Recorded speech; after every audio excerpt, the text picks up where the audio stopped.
Mr. Joe Perkins from Granbury, Texas. Joe, tell us where and when you were born. I was born in February 1st, 1956 in Hearn, Texas. Hearn, Texas. Okay, when did you move to Granbury? My folks moved to Granbury in, I believe, 55. All right. And what was it like moving to Granbury and growing up in Granbury? What do you remember? Oh, my mom and dad worked at the hospital. She was a cook there. My dad was a janitor and a dietitian. It was great. You know, I used to get out of school and go through there and eat and get my little ice cream. And it was, I miss those days. I mean, it was good. It was good. Knew a lot of people.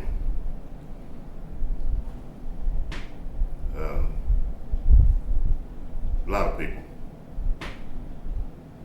What was it like growing up in Granbury in the 1960s and 70s, you think, compared to today? You know, it's kind of similar now, like it was then. Not as much hate talk going around and stuff like that. Well, you know, I tell you what, it's now it's kind of it's a little bit worse now than it was back then. Be honest about it, you know, a little bit more respect back then, opposed to what it is now. So, of course, there weren't many black families back in the day when you were here. Of course, there's not that many today either. But did you ever experience any kind of discrimination growing up here in Granbury when you were younger, or? Yes, we did. A little bit on the square. Now I can't remember the name of the cafe, but Herschel Biggs was the sheriff then. Right. And police chief. Yeah. It was me, Johnny, and Whitley, and those are your brothers. yeah, Alan.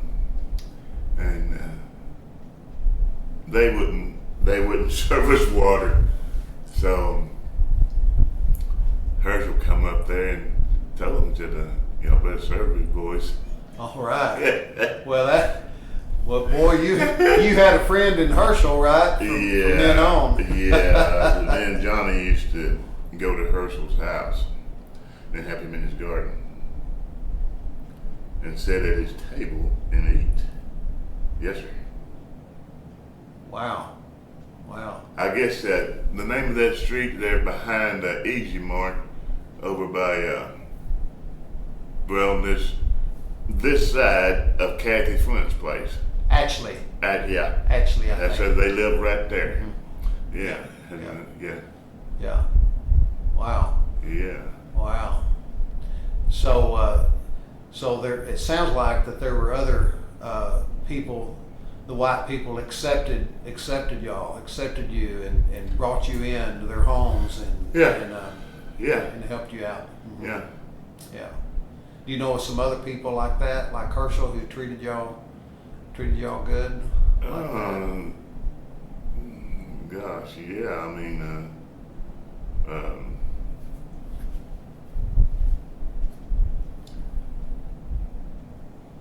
right off the bat, it was. Golly, you're taking me way back. What about in school? How did your schoolmates and classmates treat you in school? It was all right, getting a little bit of this and a little bit of that, and I can't remember when we integrated, but I do remember started out in the second grade, and I was in the same class with Jackie and Vicky Raines. Yeah. Boy, let me tell you, they cried all day long. They won't there, Mama. Oh. Did you help them out? No, I just didn't. I didn't know what to think. They probably didn't know what to think of me. But you know, them and their father, Marshall, they were good people. You know, Marshall had that store, a Northside grocery up there. He had it after Elroy Holt Oh, had it. Elroy Holt, you know, he was a preacher too, you know. right. He's the one that learned me how to drive. Oh, Yeah, yeah. Of course, he'd always be, it was after church, you know, he'd eat lunch and everything. Then he'd pick me up and we'd go and he'd let me drive. We always said a prayer though before get way out. But I think I turned out all right, driving wise. But yeah, it was. Oh man, we used to tear Crockett Street up. You know, we had the Pendergrasses, Jerry, Jeffrey, Leroy, their sister Debbie, and there on Crockett Street. We lived at 527 Crockett Street. Never will forget it. Never will forget it. Every time I look over there, there's a tree there that's split in 3 or 4 ways right now. Me and old Perk was standing at the front door one day, and Mom went to work, and it was storming pretty bad. And she said, "Now y'all stay in the house. It's storming out here. Make you don't come outside. There's lightning and everything." And we went to the screen door and opened that screen door, and the lightning hit that tree. The tree's still there, and it's in four pieces coming up. This sycamore tree. You check it out sometime when you go by there. Man, let me tell you, that was I mean, just raise your hair. If that, Oh, it did. Yeah, that was and of course, Manuel Vasquez, he lived up across the tracks over there, and who else was it? Somebody else lived up there besides Manuel.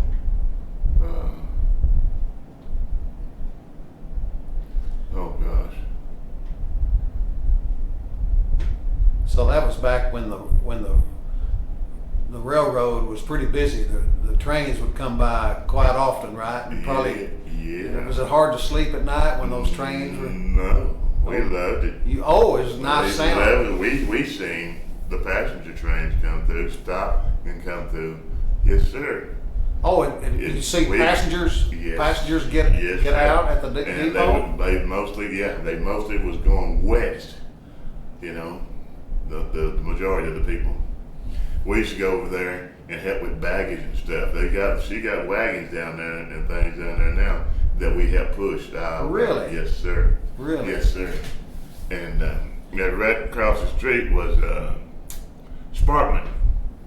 Sparkman, yeah. Yeah. Mm-hmm. He had that house right there. Right. And old Pratt's old shop used to be there. Right. And it was shrubs and stuff all around that. We used to come through the field over there and go over there. It was a lot of fun. It was a lot of fun. We go out there, had our BB guns. My oldest brother Herman bought me and Perk a BB gun apiece, daisies with scopes on them. Ooh.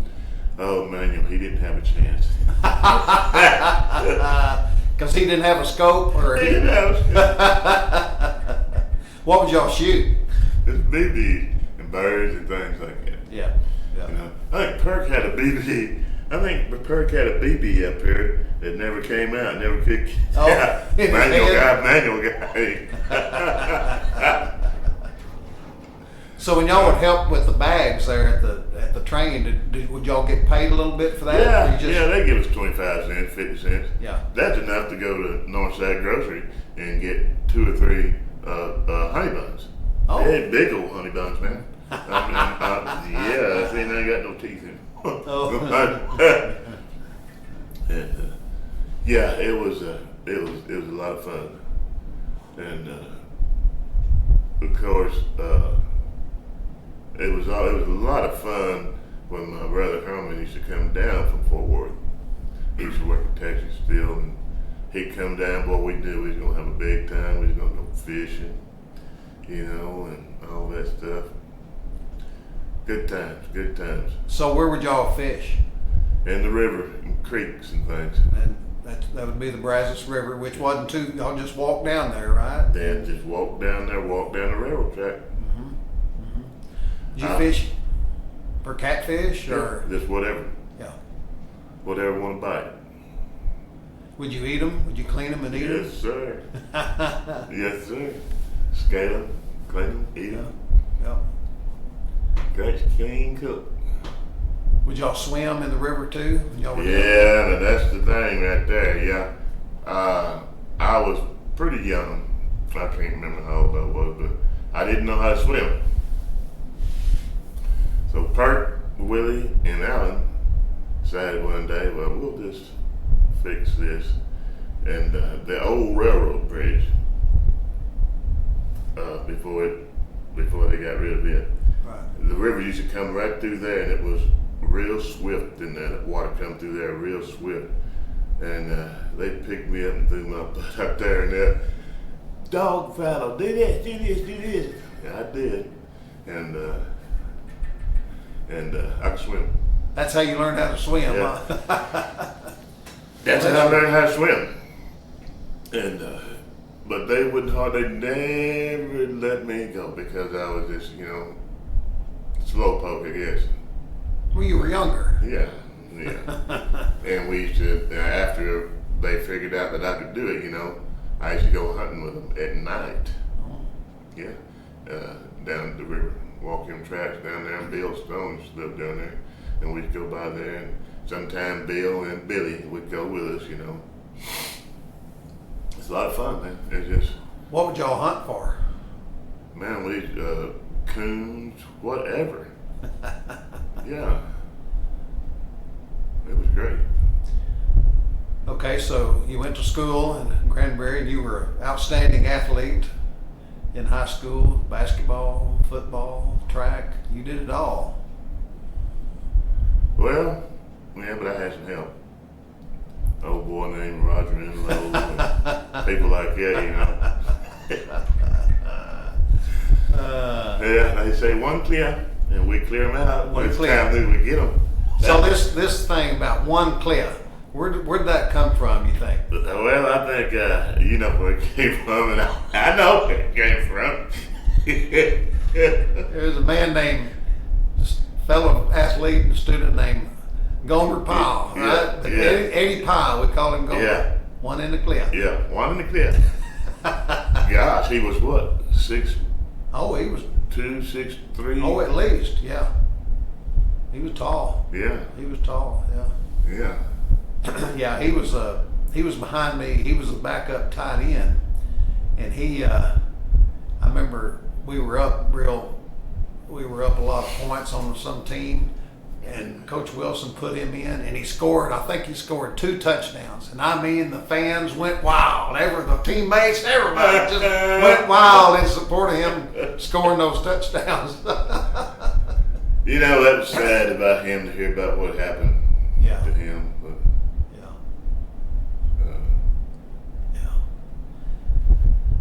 Yeah. So Joe, and then you graduated, and then you got into business for yourself. well, you know, How I did that work? didn't graduate. I didn't graduate.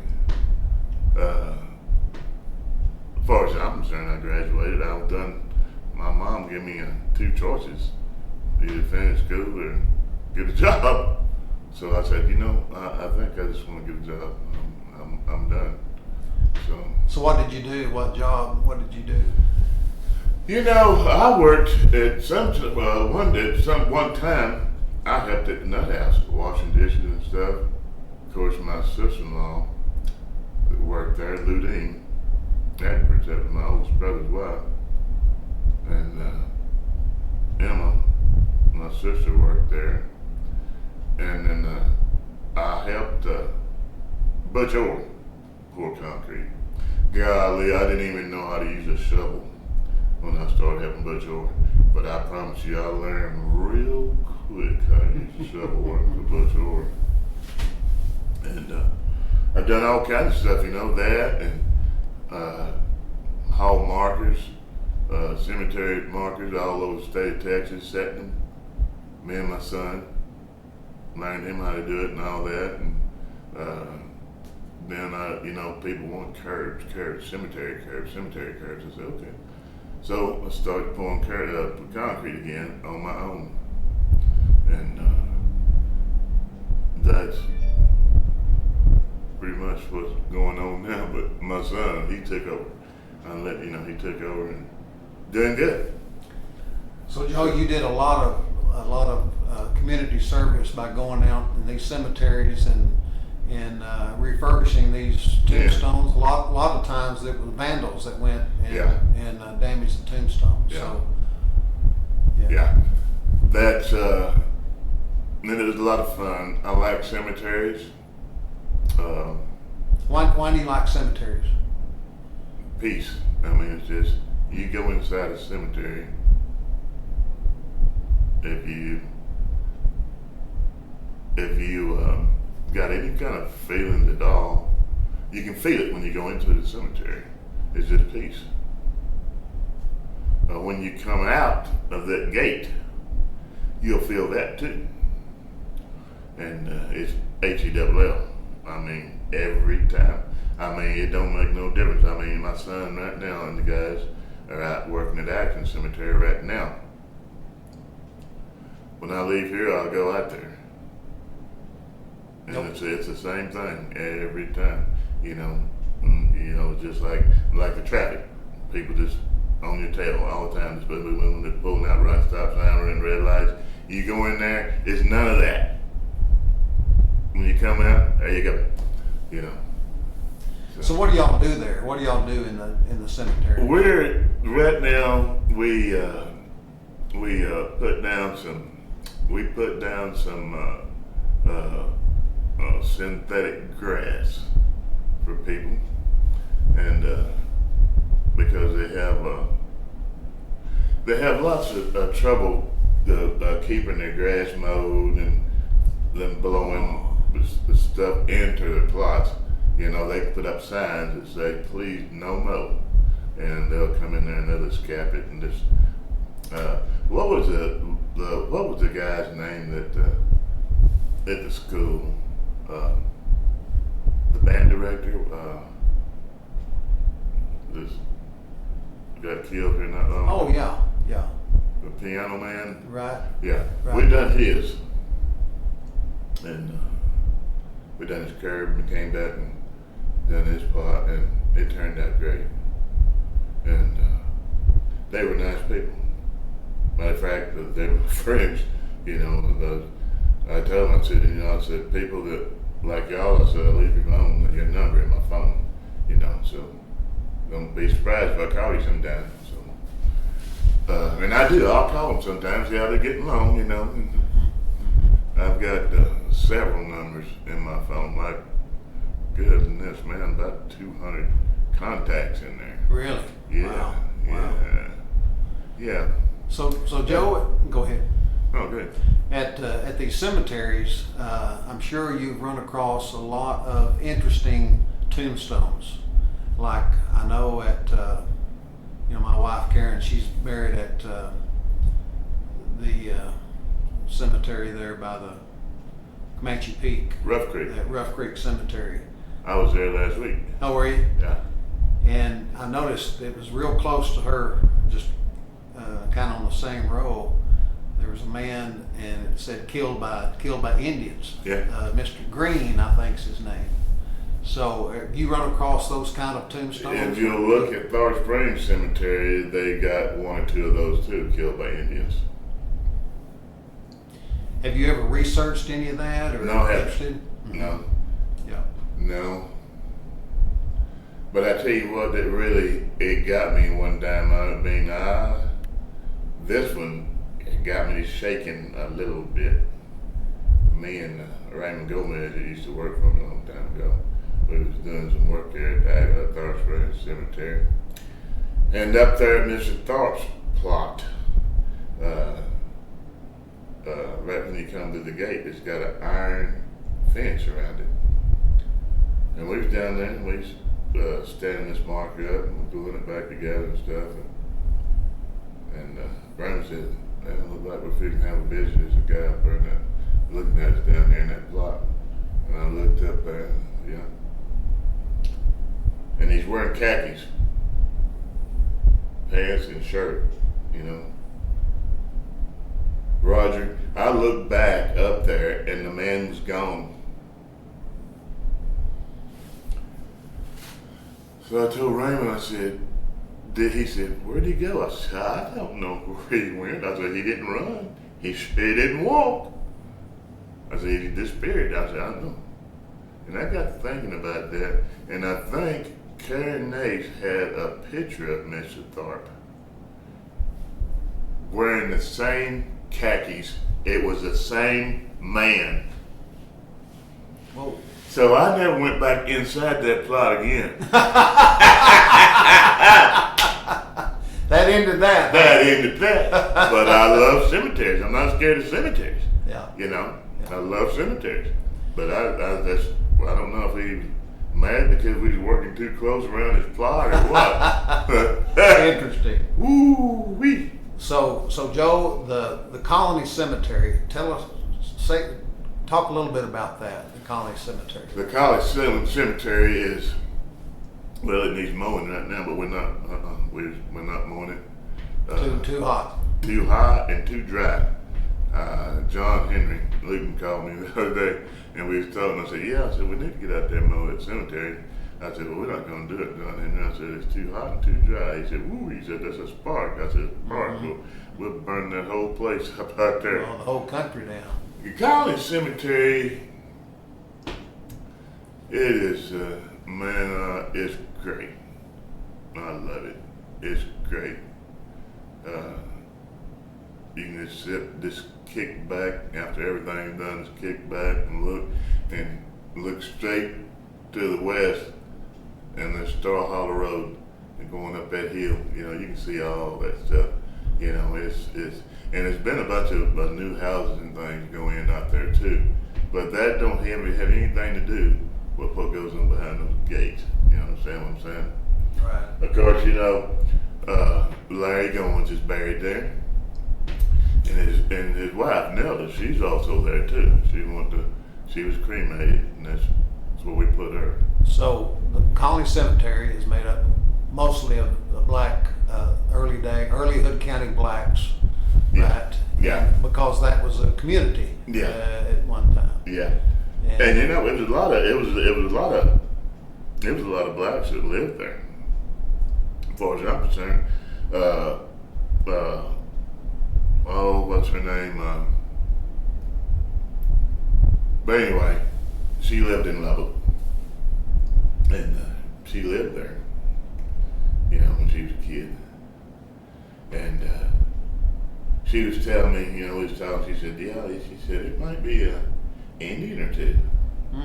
You know, so, but it's every time we get a big rain, you know, for days, you can always find graves, you know.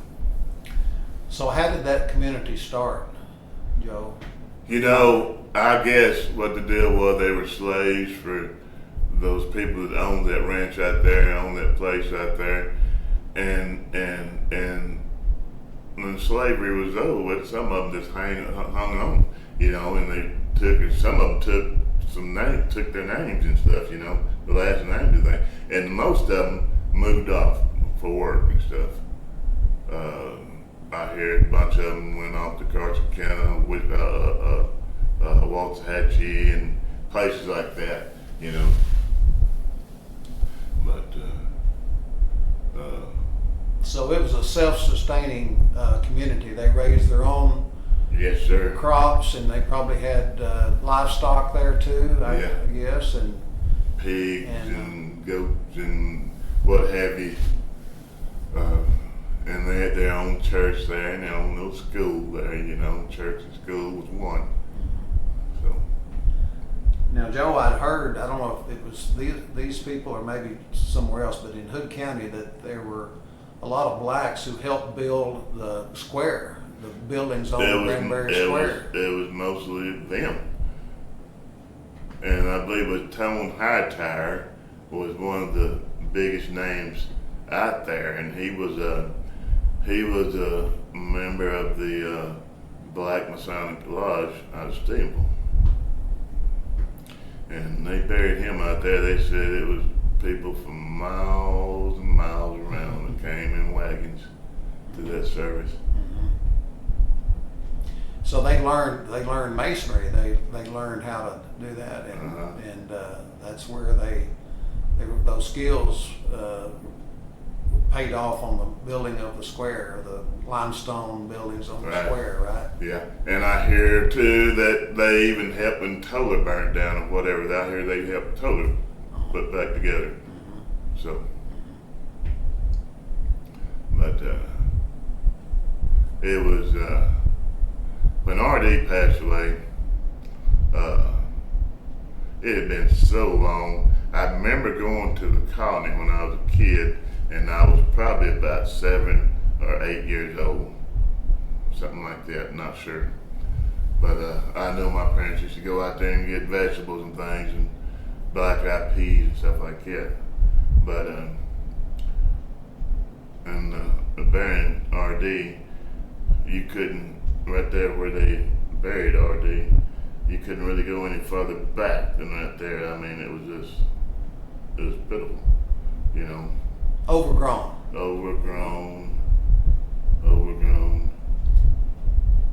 Now that's when you and some other Larry Goin and some other community members decided, hey, we need to get this colony cemetery cleaned up, and because it has so much history in Hood County. Me and Larry Goins jumped on it, and we got the ball rolling, and people showed up, man.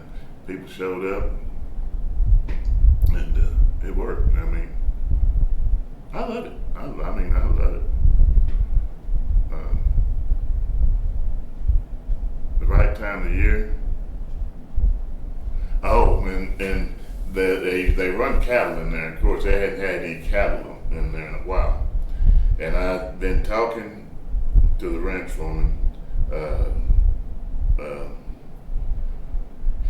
and he said I was telling him about the fence, you know, around the cemetery, and what the cows do, you know, they come up there, man. I said they lean over and this tore fence. Well, we'll see what we can do. I said, well, I appreciate we can do something pretty quick. I said, we've been talking about this for 4 or 5 years. And Dan McNabb, he was the first ranch foreman, and the old boy now that's the ranch foreman, I forget his name. But anyway, we went out there, and one day, me and Joseph went out there one day, and lo and behold, that fence was fixed and looking good. I was so happy. Because they got in there knocking the tombstones down, probably, weren't they? No, they wasn't getting in. They just leaning over there. Oh, leaning over? Yeah. And boy, you talking about when we built the fence, when we built the fence the first time, H.C. Smith, Lee Watson Moore, boy, these boys put on a show. Well, you don't know that. You don't know nothing about building no fence. You don't know nothing about no plumbing. You don't.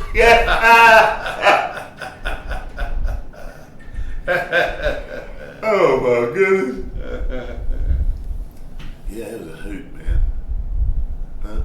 I'll never forget that day. They got that fence up quick though. Didn't mess around. Them too.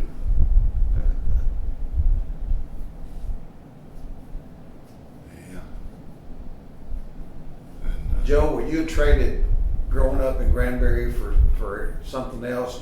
Would you rather, looking back now, would you rather been in a community that mostly blacks, or did you have a good life here? I had a good life here, man. This'll do. Yeah, this'll do. This'll do. All right.